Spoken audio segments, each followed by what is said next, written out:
నేను అడిగేది ఏంటంటే ఎక్కడుంది అది అంటున్నా, లేదని ఎక్కడుంది చెప్పు. ఆ మాస్క్ స్ట్రైట్ క్వశ్చన్, ఎక్కడుంది? నీకు రహస్యంగా ఏమన్నా చెప్పారా? రాత్రి కల వచ్చిందా నీకు?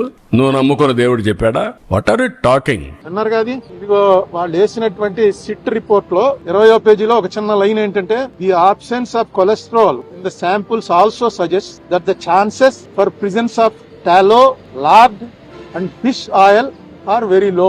లేవు అని ఎప్పుడు ఎవరు, వెరీ లో అంటే లేనట్టే లెక్క. In the absence of cholesterol in the ghee samples అని క్లియర్ గా వాళ్ళు వేసిందే. సిట్ ఆయన కూడా ఆయన వేసిందే, సుప్రీంకోర్టు దాంట్లో వాళ్ళు క్లియర్ గా ఇచ్చారు. అది వీళ్ళు రిలీఫ్ కింద ఫీల్ అవుతున్నారు. ఎందుకంటే వెంకటేశ్వర స్వామి లడ్డూలో ఆవు కొవ్వు, పంది కొవ్వు, చేప నూనె కలిపారు అన్నదే కొంచెం చాలా మందికి వాంతులు వచ్చే పరిస్థితి అండి. ఎందుకంటే గొడ్డు మాంసం అనేది, వీళ్ళు చాలా మంది మాంసాహారులు ఉంటారు కానీ గొడ్డు మాంసం అని అనగానే అసలు ఆ ఐడియా డైజెస్ట్ అవ్వదు. దీంట్లో నిన్న ఇంకో మాట అన్నాడు ఆయన, నాకు ఆశ్చర్యం వేసింది. ఇది అవినీతి కాదుట, హిందూ మతాన్ని నాశనం చేయడం కోసం పన్నిన కుట్రట. హిందూ మతం నాశనం అవడం, నీ నాశనం అవడానికి చేయగలడా దీన్ని? ఇది కుట్రండి. ఎవడో తప్పు చేశాడు వాడిని పట్టుకోవాలి. ఇంకా కెమికల్స్ అవి ఉన్నాయంటున్నారు. ఆ కెమికల్స్ కూడా ఆయన ఇచ్చిన కంపారిజన్, మనం టాయిలెట్స్ లో వాడే యాసిడ్లన్నీ తీసుకొచ్చి ఇందులో కలిపారని ఏదో రకంగా ప్రజల్లో ఒక ఎవర్షన్ పుట్టించాలి. తిరుపతి లడ్డు అంటే అంత టేస్ట్ గా తినే వాళ్ళకి ఆ లడ్డు చూడగానే ఇందులో ఏముందోరా బాబు అని అనిపించే భయం కలిగించాలని సీఎం లెవెల్ మనిషి అలా మాట్లాడడం కరెక్టే? ఇప్పుడు నేను సీఎం గారి ఇంటికి వెళ్తే నాకు కప్పులో టీ ఇచ్చారు. ఆ కప్పు పట్టుకుని ఇది ఏంటనుకుంటున్నారు ఈ నెట్లో, ఈ మెటీరియల్ మనం టాయిలెట్స్ లో కమోడ్లు వాడతామే,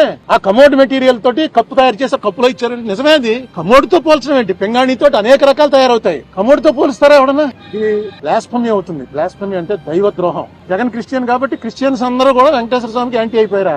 మరి చంద్రబాబు నాయుడు గారు పునరాలోచించండి, ఇది కరెక్ట్ కాదు.